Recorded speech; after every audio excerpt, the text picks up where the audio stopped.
You're watching Inside Utah Politics.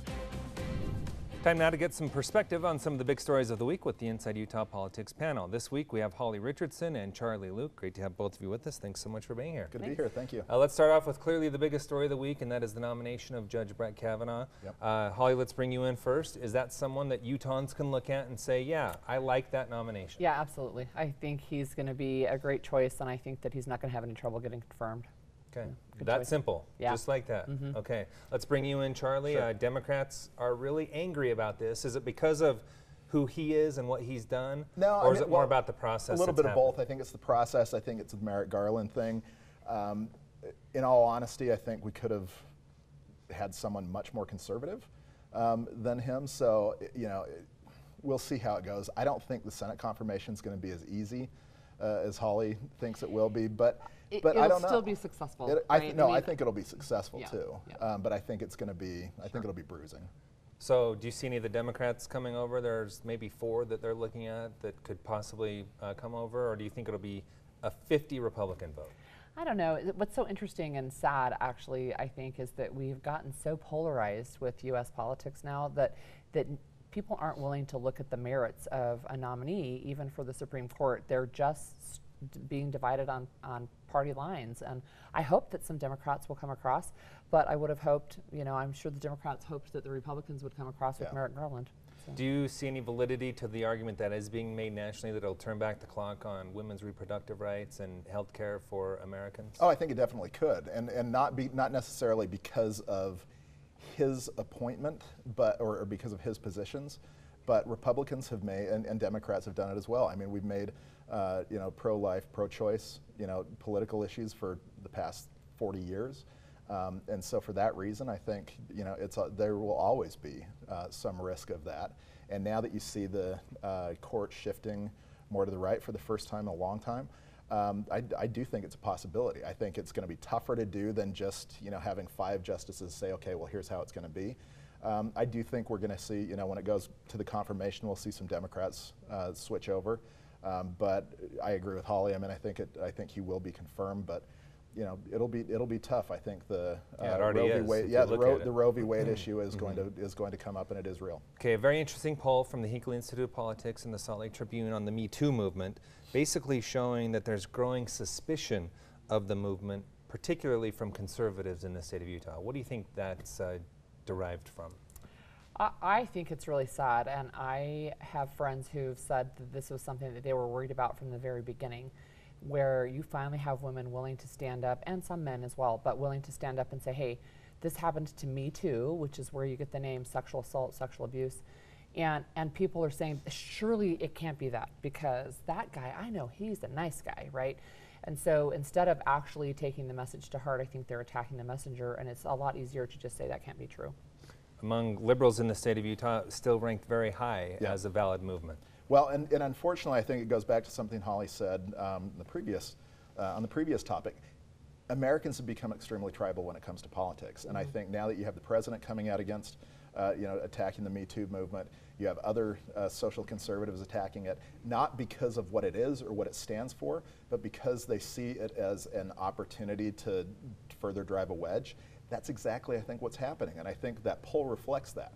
And it is unfortunate because it does take away from anyone who comes out and is brave enough to say this, and it is one more unfortunate example of how tribal things have become. Some people who have been accused insist that wasn't the case, and that the accuser is using this movement to try to get that, you know, sympathy or you know, people saying, yeah, we believe her.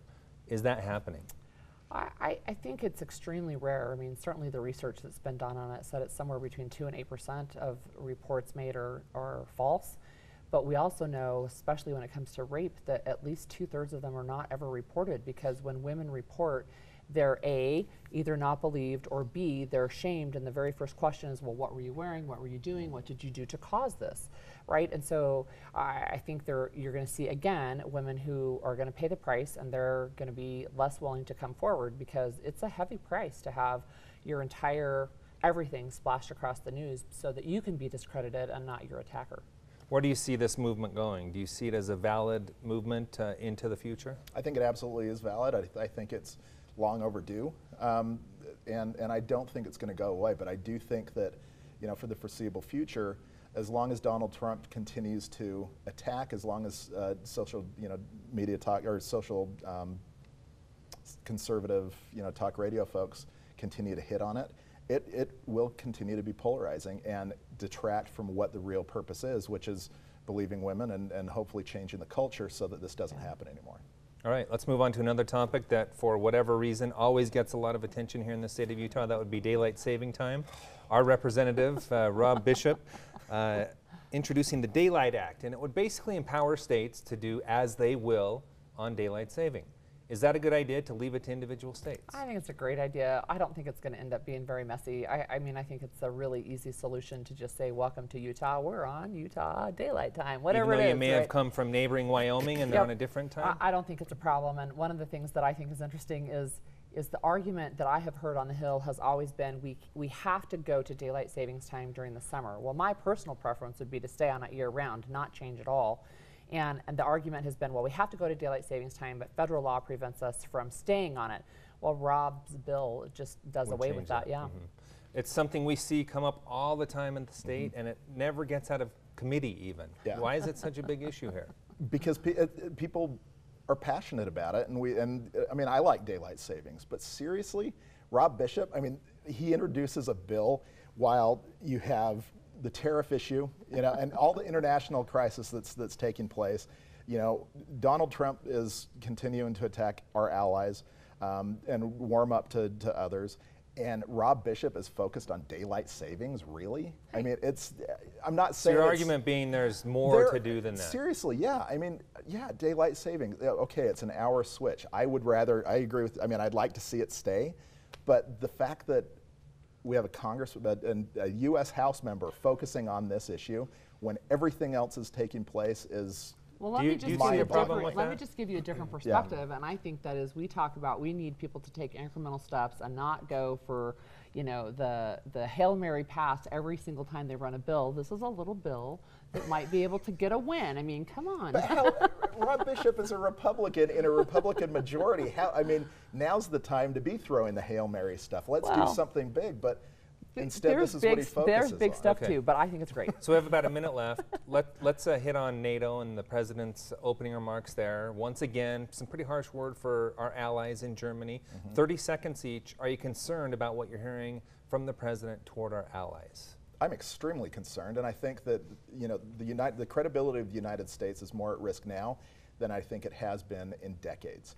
When you have the president of the United States tell Russia or tell Germany that they are under the control of Russia or under, that is insane coming from this president. I'm not saying that Donald Trump is under control of Russia, but you know what? With everything else that's out there, for him even to bring that up and say that to an ally is unconscionable. Okay, the final 30 seconds here. Some people like the tough talk from the president. I just think it's bizarre, right? I think it's a bizarre approach to say, let's in public berate our allies and cozy up to people who supposedly are not allies. And then in private, what we've been hearing is that the meetings have actually gone fairly well in private, and there's not so much bravado. So I don't agree with it as a strategy. I certainly think it's one he's chosen to continue to employ. Oh, well, we definitely saw a different tone when the two were together. Yeah. There's no doubt about that. Hey, appreciate having you on. Great discussion. Good to be here. Thanks so much. You bet. Stay with us. We'll be right back with more Inside Utah Politics right after the break.